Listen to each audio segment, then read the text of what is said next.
Axel. The people are wondering, has Tristan Blackman reported to training camp? Has he had his medical? Is there any contract dispute? I'm wondering why we have so much noise about that. We have medicals yesterday and today. He's in and is doing his medicals, or is done already with his medicals. He was here early morning, and tomorrow we fly to Spain. That's everything I have to say to it. I think we had a statement about another situation to clarify that. So I'm clarifying now that he's here in and doing his medicals, and it is in Vancouver. And I don't think that right now there's any to add or there's any more noise needed. We're not sharing what we negotiate and where we are with negotiations. That we haven't shared that about any player, and there are a few other players we are speaking with. So I will not comment on where we are with him. But the main facts are he's here and doing his medical. Has he expressed any interest in getting a contract extension? I think that every player is open to get a contract extension. That normally comes also with some changes in the contract. We look. I see the noise and the nervosity around that. For that reason, I want to put it a little bit in context. 2 years ago, we negotiated a contract with him and extended the contract.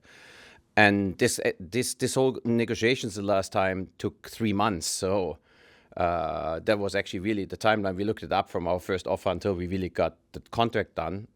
We are negotiating with a few other players since 2-3 months already. So for that reason, I would say I have not seen any player who is not open to negotiate a new contract because normally it comes with a better payment. But how those things go and how long this takes and what it needs for that and how the conversations go is something that we never do in the public because that's not helpful at all. We'll go Asa, then Michael next.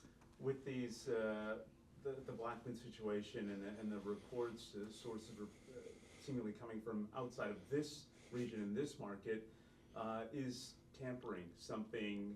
Is this the type of scenario where tampering could be potentially investigated? No, I don't think that's needed. You know what? He has 2 more years of contract, so I think we are not in a rush of doing anything. This is a situation where I really try to calm it down now because this whole story is really not needed, not helpful for no one. It's different if there are players who have 6 months contract, then you are a little bit more concerned about all those things. But right now we have positioned ours clearly. We have made very clear that the news that came out of some whatever leaks, guessing or speculation were not true. We had a call. I've had several calls. I had actually since then 2 calls with Miami. Yesterday again, and there is nothing between the 2 clubs. They respect our position, and it's also fair. And that's another thing where I really want to explain the market and everyone that is somehow normal. We are speaking about one player because a club has shown interest, and I'm already so transparent to share that this happened. We had that for 6 players. We have a few other players in our team that are here and reporting and preparing right now, where we also got a written offer and no one is speaking about it. This, for whatever reason, became public, but it's not any different situation than the others because it was public, because I think we have never participated in the public discussion on that. There has been a lot of interest in the players for the Vancouver Whitecaps. We've seen a couple leave already, in Jaden Nelson and Ali Ahmed.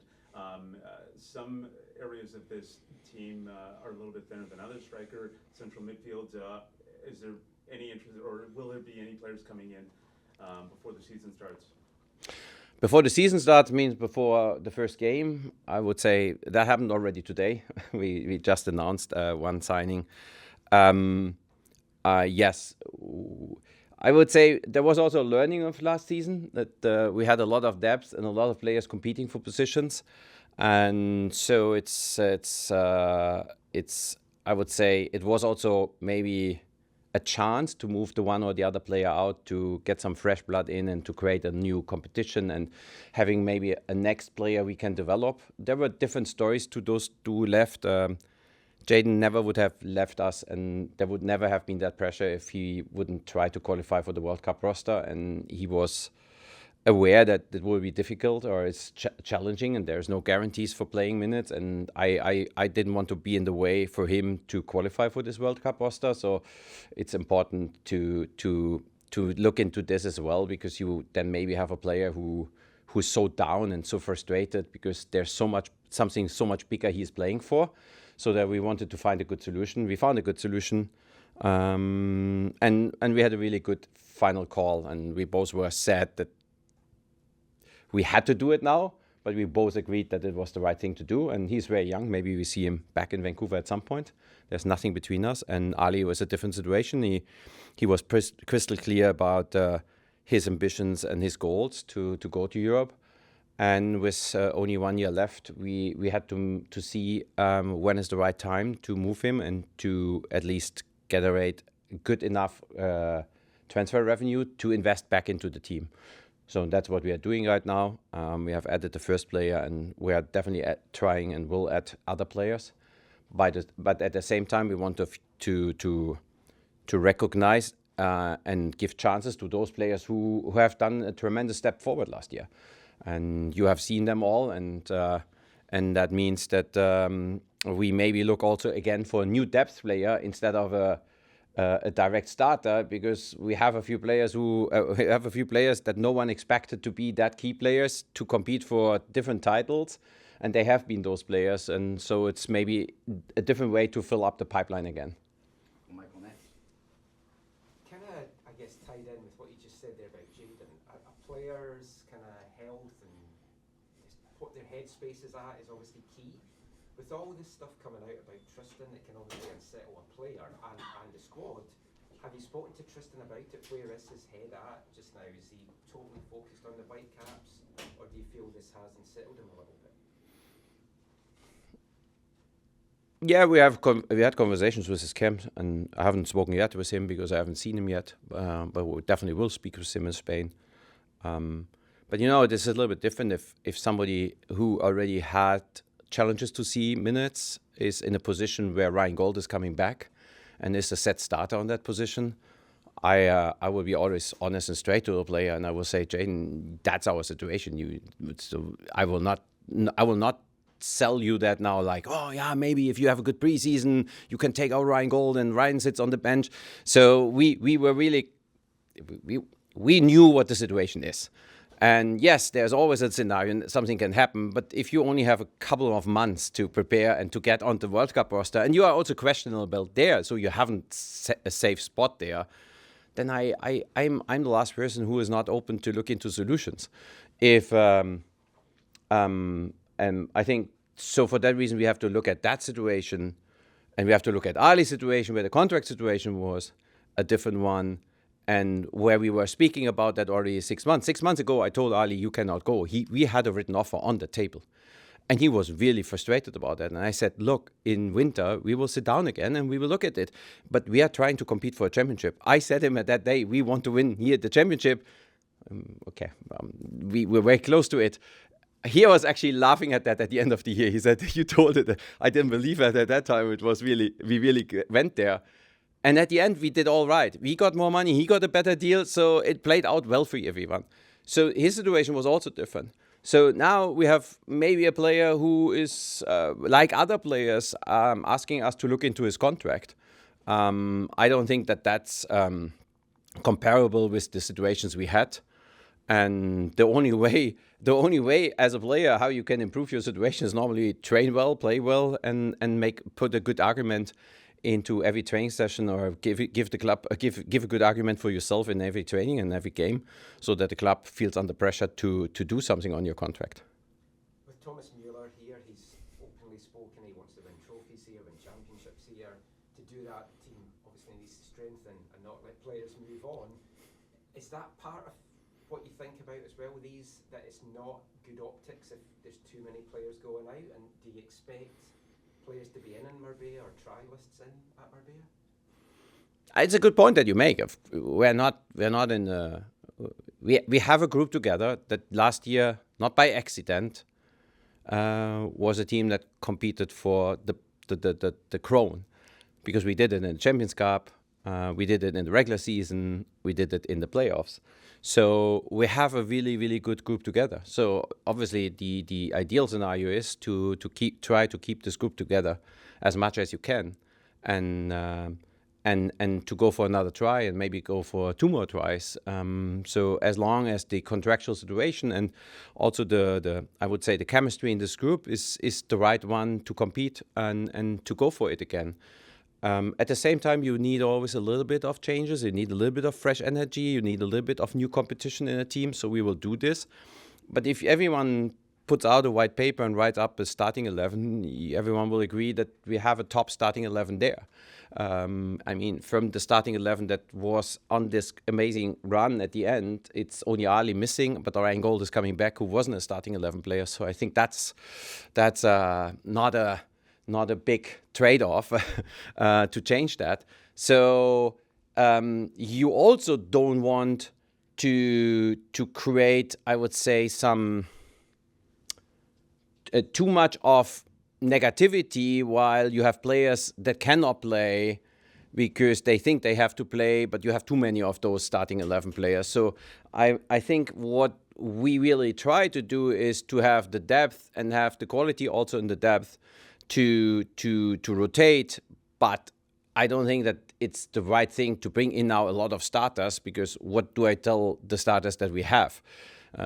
We have Ryan Gold, we have Thomas Müller, we have Brian White, we have Emmanuel Sabi, we have Kubas, we have Sepp Berhalter. So why a lot of clubs are making offers for those players because and good offers because they want to have them as a starter. So we will focus on them, and we will only make sure that they feel enough pressure in every training, and that there are options in a case they have not a good moment or they're tired, that are good enough that we can keep the level that we are playing at.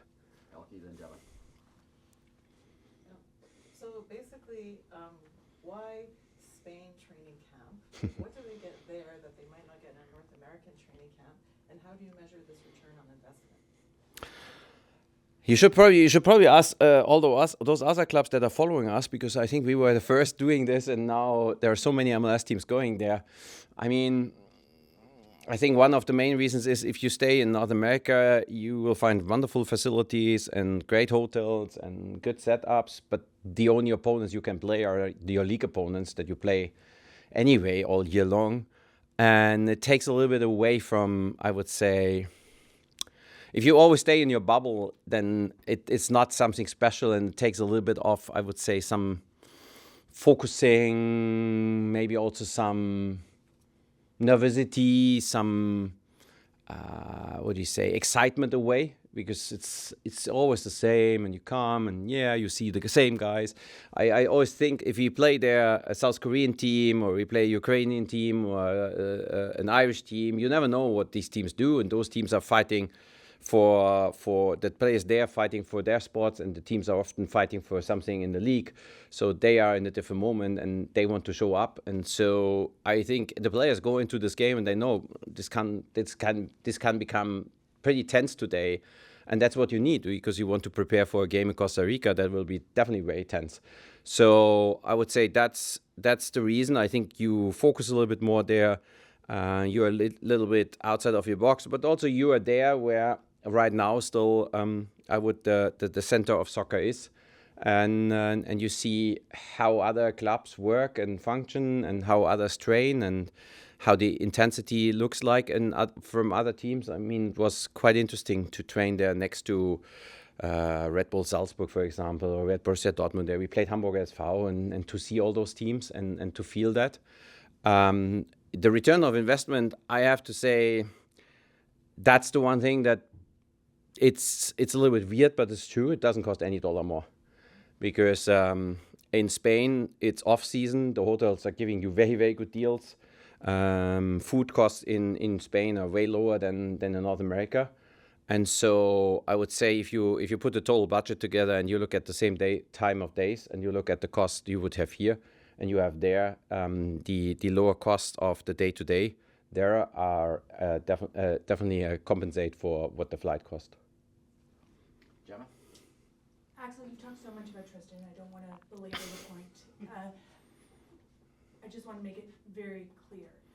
do you expect Tristan Blackman to be part of this team when the Whitecaps play their first game on February 18th? Yeah, absolutely. If we would have a different idea, then we could have started to negotiate with Miami. They have sent us an offer, and we never even negotiated with them really. So not with all respect, they did a really good job, and they put forward a really good offer. This shouldn't become between us and Miami. I really want to say they behaved accurately. They sent us. They were not pressing us. And then we always said, look. We are building our roster for next year, and we have some other things to do. Especially we have to look after those players who only have 1 year left contract, and but it's unlikely to almost impossible that we do this, and so they have been always respectful. And when I spoke with him yesterday again, he only wanted to assure that they are not behind all of the stories and that they respect our position. So I have to say that here because I really don't want that becomes a story between them and us, because otherwise they haven't behaved any other than a club that made an offer for another player where it didn't leak for whatever reason. So if we would think differently, we could have done that. But we're not thinking differently. We, like Michael said, we want to have a good team, and not only because Thomas is here, but Thomas is obviously the icing on the cake of that team, and because we believe that we're not done with this group, and that the vibe after the game, a couple of hours after the game, Miami was, I ran into a few players and they said, next year we go again, next year they take a revanche. And how do you do this if you try, or if you would be open to move all your players?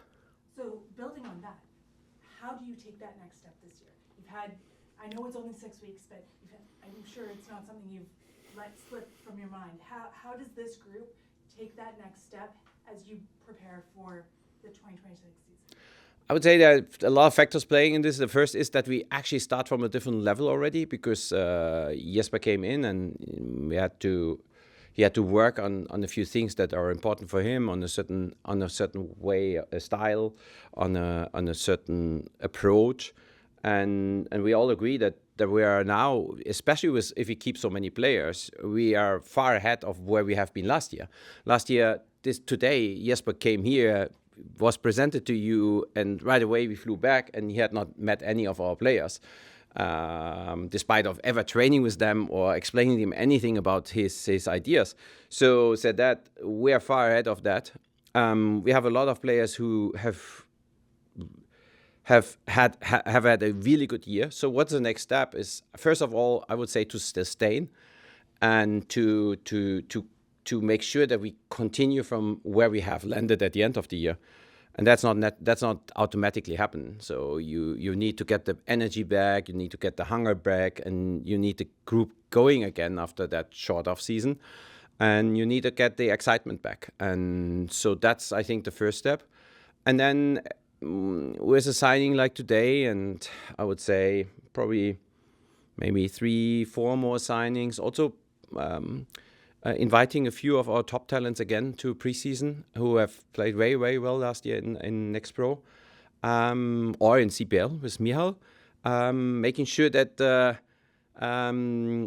players feeling enough challenged, and in every training, I mean, also there coming back to where we have been at the end, that every training is quite electric. And I said at one point, since Thomas is here, every training game feels like the World Cup final. We have to get back to that. And then I would say you also need a little bit of luck at the beginning of the season, of course, but good seasons always start in Costa Rica for us. So then having a good start there and go from there. The eternal question, is there anything new on ownership? Is there anything new on the studio? I would never have guessed that I am happy to go to that part of questions at some point. But no updates, no.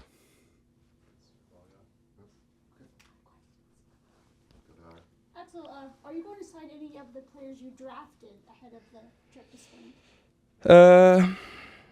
Look, we drafted a few players very young, so not everyone will come, and some will go back to college, and we have the rights on them. We're still in exchange with them. Also with some players, we have to work out some things. But I would say generally, January, we felt really good about our draft picks, but almost like last year, Tate was a different scenario. We gave him a GA contract right away. I think same with, for example, Nicolas or Mark. We see some of those players like as a project to prepare for I would say for the future and help give them the time now to adapt. And we don't think that they're ready right away. But other than that, I don't think there's anything to say for now. And what's the status of Ranko and Sands? They had season-ending injuries last year. How are they doing? Can they play when the season starts in February? I don't think, but it's no setbacks, progressing well. We were actually thinking both have been in special therapies and special rehabs, but both are at a good point and don't need to do this again, so they can stay here with us and be close to the team and getting slowly integrated. But that's still slowly, so I don't expect and don't want to put the pressure on any of them that they are ready for the start of the season. But we expect both to be back in the first half of the season. They'll go to Spain. Yeah. Okay, we'll finish with Mike because we have players waiting. Just any update on WFC 2 head coach? Yeah, no update. We have one top candidate, and we're actually in exchange with him. He has watched several games now, and let's see. We give him the time. We have pretty much focused on him, while we have like 2 or 3 other candidates who are really interested in the job. But we think he would be